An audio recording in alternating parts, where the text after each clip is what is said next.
Hello, everybody. So, I got to show you something.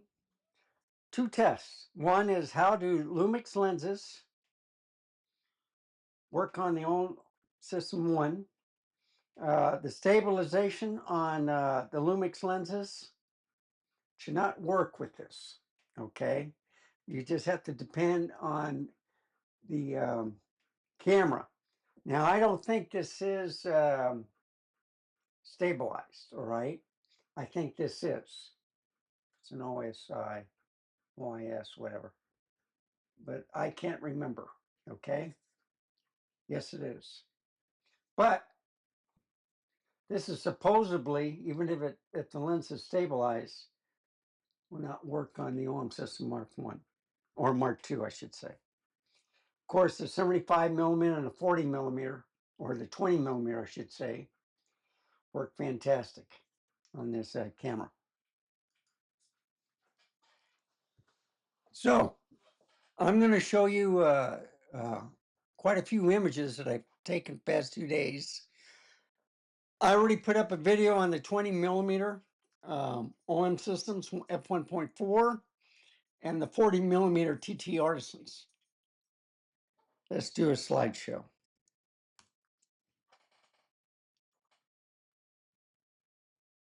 .45 millimeter. Look at the macro work. I might have gotten a little bit too close on that, but excellent 1-to-1 ratio. Look at that. Sharp, clear, and it's on the OM system. But there is a problem.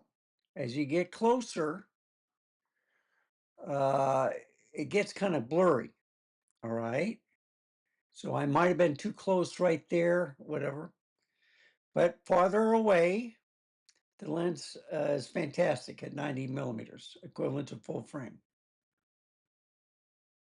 And if you can see the hairs on the dog, it's pretty sharp.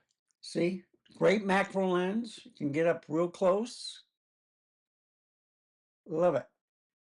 You can even see the sand that was, when the rain hit the dirt, it spilled on the flower. You can see all the different granules.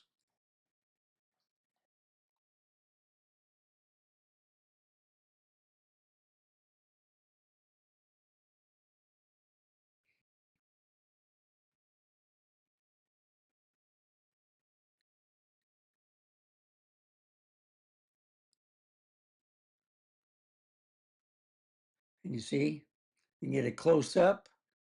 I was doing the vine part and then the seeds. Look at the bokeh in the background.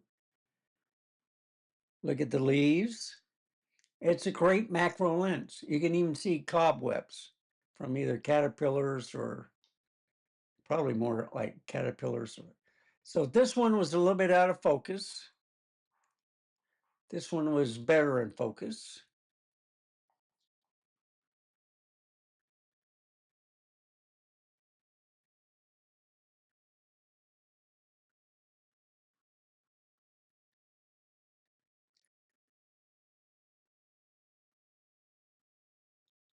And you see close up on that glass. That's what a macro can do. Salt and pepper shaker.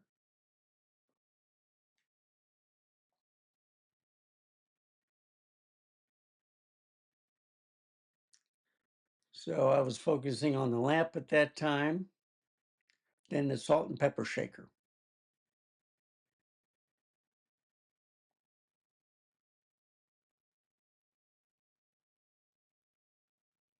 And of course, my dog. And like most cameras or lenses, lack of light, it may not be as sharp. All right. This is a 20 millimeter pancake lens, f1.7.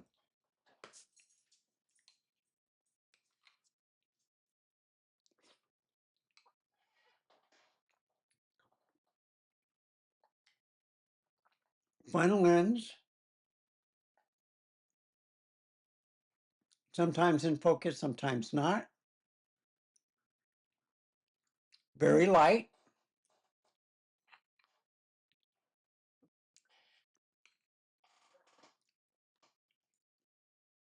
a little slow in focusing,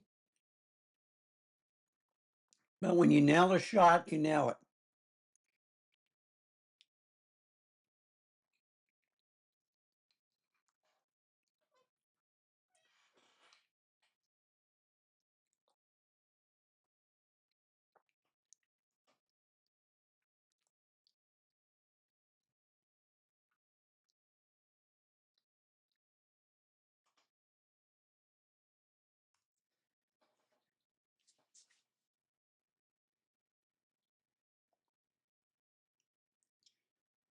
These are pretty sharp. This is not a macro lens, but it's very sharp. And you can see one little hair sticking out of his forehead.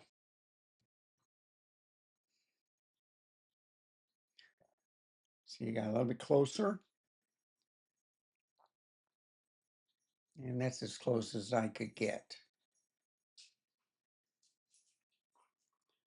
That looks pretty sharp right there. That looks sharp. So most of these pictures right here on this lens look pretty sharp.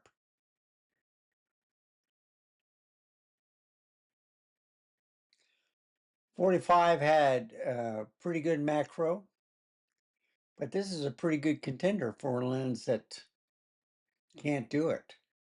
And it's only a 1.8 compared to the macro, which was a 2.8. But still, you get sharp images. Every picture I've seen is sharp. So for an example, if I bring this in, zoom it, that's pretty sharp, right? Let's go, is it that one? Yeah, let's go to this one. Okay. So you can see the hair or the fibers on there. You can see cobwebs. You can see where it was kind of blurry, but then it was sharp right here. All right.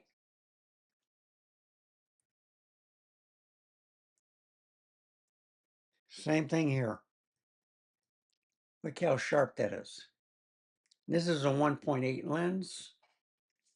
Look at that. This is not a macro. All right. But, yeah, pixelating a little bit. But you can see it can get blurry there and sharp down here. And you can see where the dirt spattered from the rain. And of course here. So it's not as sharp as a macro, but still, it's pretty good pictures. So let's get out of here. Outstanding.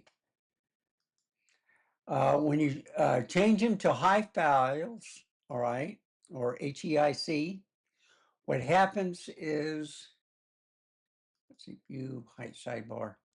The file sizes become smaller, but they're still excellent. So you can crop, make it full screen, and still get a good image, okay? So you can see how this 20mm f1.4 does, even on the dog. Still kind of sharp. You can see the bark breaking from the tree with all the rain.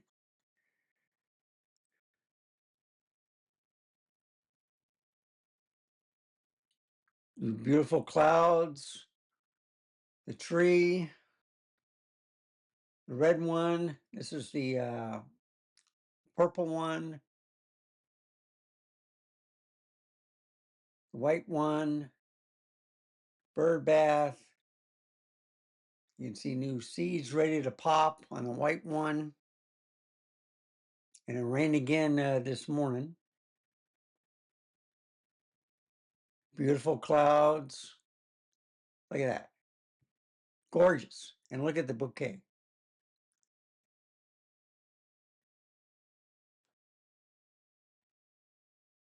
So the background is separated, and that's still pleasing look. And that's a 1.4 lens. So now you see why I like this lens. Baby bird was swept out of the tree. Unfortunately, it died. But look at this. Gorgeous. And this is not a macro.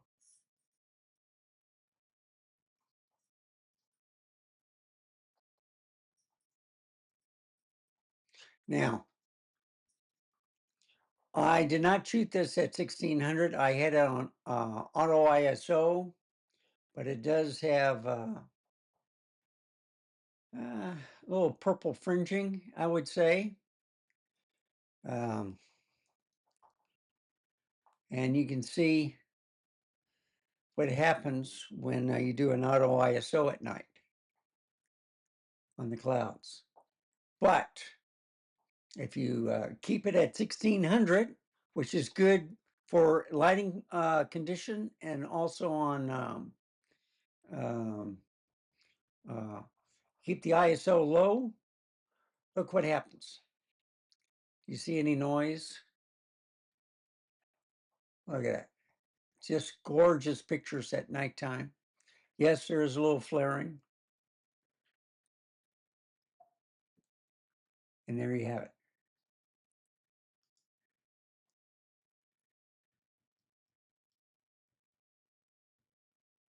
Just look at these pictures. It's just wonderful. So that one was the best right there. Okay. And I might end it on that one. So what did we learn? Out of these 4 lenses, the 45 millimeter, the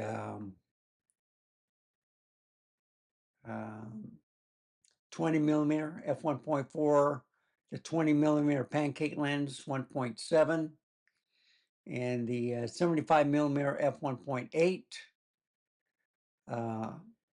These lenses work great for here. If it has stabilization, it will work on the camera. If there is stabilization on the lens for Panasonic, it will not work on this camera. Okay, you just have to worry about the lens and camera IBIS won't work together. All right. This one doesn't have any lens stabilization. It worked fantastic on this camera. Okay. So just think that if you put any Lumix lenses, the ones I own that have stabilization don't really work with this camera. Okay. So that's why I've been putting the OM system with the OM camera and the Lumix lenses with the G92, G87. That's all I wanted to share. You've seen the pictures. They're gorgeous. There's a hit and miss because of either the wind blowing or I find that the 45 2.8 was a little bit slow. 21.7 is kind of slow at times, but I had a better experience with that. So the way I had the camera set up is IBIS first and then the focusing, not the focusing first and then the IBIS. I just, I wanted to get it exact on the macro on the 45 millimeter. But as you can see, using other lenses like this 20 millimeter f1.4, do you need a macro? But after looking at these pictures, I don't need it. I can use the 45 if I want to get real close, but I wanted to show you the 20 millimeter f1.4. That's a pretty good shot. And you can get a little bokeh too. You can get bokeh out of any of these lenses if you're close to your subject. So I have no problem with that. The color is punchy. I like it. I'm enjoying the Micro Four Thirds system, you know, with the smaller lenses, and you can carry all the gear in one bag. I'm happy with it. But all this video is to tell you about that before you go out with the lenses you want to use, test them out to make sure that the settings are correct on the camera. And I was surprised, hey, it looked good. So anyway, thank you for watching. Remember, stay safe, keep smiling, and I'll see you next time. Bye, folks. Have a wonderful day.